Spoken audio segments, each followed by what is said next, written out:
Nang sumapit na ang oras, dumulog si Jesus sa hapag kasama ang kanyang mga apostol. Sinabi niya sa kanila, matagal ko nang hinahangad na makasalo kayo sa hapunang Pampaskuhan na ito bago ako magdusa. Sinasabi ko sa inyo, hindi na ako muling kakain nito hanggang sa ito'y maganap sa kaharian ng Diyos. Dumampot siya ng isang kopa at matapos magpasalamat sa Diyos, binigay iyon sa kanila at nagsabi, kunin ninyo ito at paghati-hatian.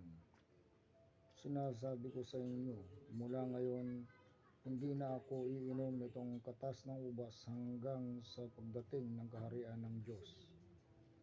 Dumampot din siya ng tinapay at matapos magpasalamat sa Diyos, ay kanyang pinaghati-hati iyon at ibinigay sa kanila.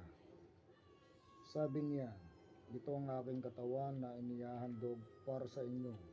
Gawin ninyo ito bilang pag-alaala sa akin.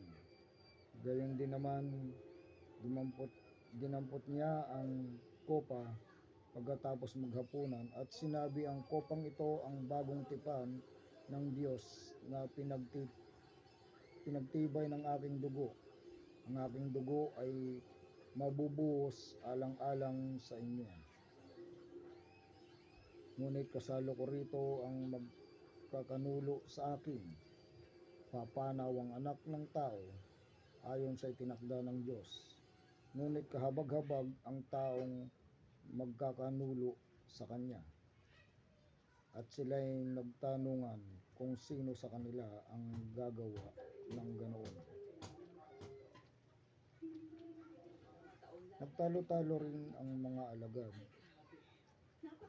kung sino sa kanila ang dapat kilalaning pinakadakila.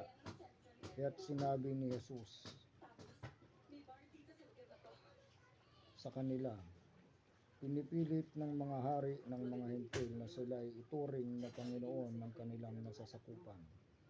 At ang mga may kapangyarihan ay nagnanasang matawag na mga tagatangkilik. Ngunit hindi